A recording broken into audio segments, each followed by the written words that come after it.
Milisi Irak menuding Arab Saudi membantu Israel dalam melawan Houthi di Yaman.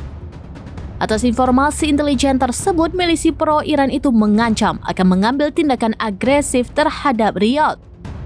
Meskipun diungkap Firas al-Yasir, anggota faksi Hizbullah al-Nujabah Irak dari perlawanan Islam di Irak, sebagaimana dilaporkan surat kabar Lebanon Al-Akhbar. Yasir mengatakan bahwa milisi telah mengalihkan fokus ke Arab Saudi karena dugaan membantu Israel.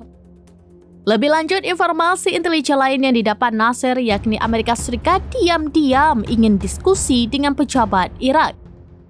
Amerika Serikat mendekati pejabat Irak untuk memerangi milisi Syiah pro-Iran yang aktif di Baghdad.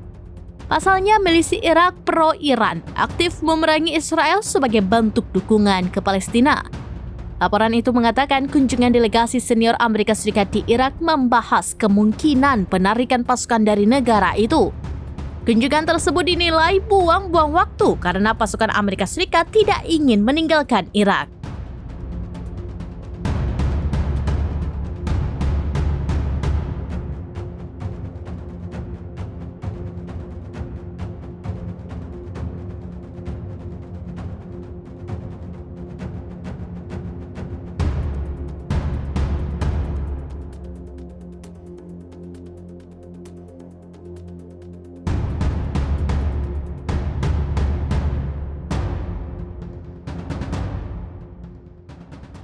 Download Tribun X sekarang, menghadirkan lokal menjadi Indonesia.